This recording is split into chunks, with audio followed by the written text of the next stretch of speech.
Hello, welcome to my channel, Just the Talk. Today I'm going to talk a little bit about the Mahabharata's characters. I've done something different in between and we'll probably do something different next week other than Mahabharata. But we talked about Kunti and Gandhari and Dronacharya, Pandu and other characters.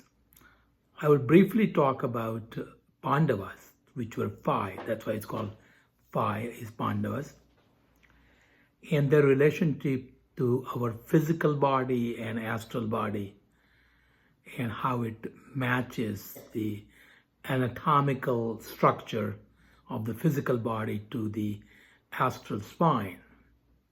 As all of us know, we have a spine and a spinal column is inside it. In an Indian concept, there are 7 chakras or plexus of nerves, starting at the coccygeal area to sacral, to lumbar, to thoracic, to cervical, and of course the brain. So the 5 Pandavas were born through Kunti, who invited various gods to conceive, as Pandu, her husband, could not do it. So with Yamaraj, the Yudhishthira was born. With wind or the air, Bhima was born. With Indra, the king of the Devas, Arjun was born. And Nakul and Sahadeva were born with Ashwini Kumar's twins. It is interesting to note that in Hindu concept, we have a physical body and an astral body. The astral body is nothing more than mind, intellect, ego, chit, and it is basically a prana. And then there is a causal body where there are thoughts and emotions, thoughts and etc. are stored there. So the 5 great elements in Sanskrit is called Prithvi, Apa, Teja, Vayu, and Akash. Earth, water, fire, air, and space are the 5 ones. These get altered, and from there they combine with the 3 gunas, and we have a formation of various structures in the human body.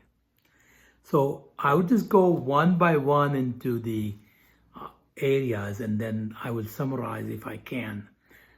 There's a little bit difficult and a longer way of describing, but hopefully it'll be easier as we get to it. The Sahadeva, which is one of the Pandavas, is representative of elements of earth, and it also is into the Muladhara chakra, which is the lowest chakra or the coccygeal area. The next one is Nakula, which represents water element, and it's called Swadhisthana chakra. And next one is Arjuna, which is element representation is fire or energy, and the chakra is Manipur. Bhima is air, and the chakra is Anahat, and Yudhishthira is space, and chakra is Vidhushta. So basically these 5 chakras and 5 elements are the nerve plexus in our spine, physical spine. It is interesting to see that Kunti had 3 boys, namely Yudhishthir, Bhim, and Arjuna. She gave the mantras to her second wife of Pandu, Madri, and through Ashwini Kumar she had 2 boys, which is Nakul and Sahadeva. If you look at the structure of the spine extends up to the lumbar area, and in sacral and coccygeal area, there is no true spine. It's just the nerves which go down and come out of sacral and coccygeal area spine. So the differentiation between the origin of one mother up to the lumbar spine, namely the Yudhishthira, Bhima, and Arjuna, and the second part through Madri, this Nakul and Sahadeva, is separated. The Upriti is thought to be the Kundalini, and in meditation one has to do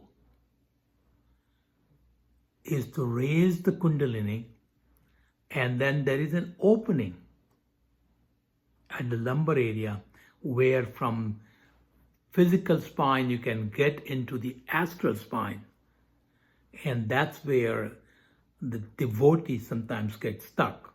And that's why the whole lecture of Gita or Bhagavad Gita is done to the Arjuna, who represents that particular chakra, which is Manipur. So that is an element, but the astral spine is truly, there is a Sushumna Nadi and there is a Vajra and Chitra spines which are inside it. So those three represents the three coverings of the physical spine that we have seen. And the opening again is that particular level.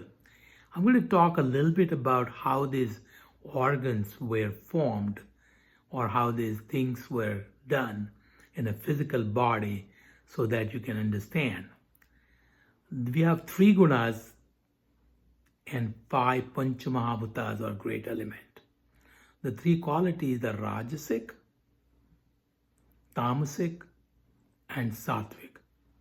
When the Rajasic gunas combine with 5 great elements, again in their Panchikaran form, as I said before, they form organs of action or Karamendriyas. Again, Rajasic will combine with Panchamahabhuta and form Karamendriyas. Sattvic guna will combine with 5 great elements and form organs of perception or sense organs or Jnanendriya, because we are getting the Jnan. The Tamasic combines with the great elements and form the substrate for our enjoyment. In a description wise, in a Sanskrit, it's called Shabda, sound, Sparsha, touch, Rasa is the taste, and Rupa is the shape, and Gandha is the smell. So these 5 substrates are formed through Tamasic gunas combining with the 5 great elements for the perception, which is combination of Sattvic guna with the Panchamahabhuta, and the response that we have or actions we have, which is the Karmendriya, namely the speech, hands, legs, procreation, and excretion, are formed through Rajasic guna. Now, as I mentioned, there is a relationship of these 5 elements, Panchamahabhuta, to the Pandavas. So, the lower chakras, Nakul Sahadeva, which is earth and the water, procreation and excretion, are easy to control. As you start going higher, the energy, the air, and the space, and through which the 5 organs of perceptions are formed, are difficult to control. So essentially, we have 5 brothers formed through 2 mothers and 5 different fathers. They are representing 5 organs of Panchamahabhuta and the 5 combining with the 3 gunas, making this possible. I know it is a little bit complicated. I'll see if I can make it a little easier next time. But just to say that a human body represents origin of universe through which Panchamahabhutas in their Panchikaran and the 3 gunas in their altered form combine to form 5 organs of action and 5 organs of perception and 5 substrate for our enjoyment. So 5 Pandavas represents 5 elements. 5 Pandavas represents 5 chakras. Hopefully, this may make some sense. If not, leave it. Thank you for watching. I hope you enjoy it and subscribe.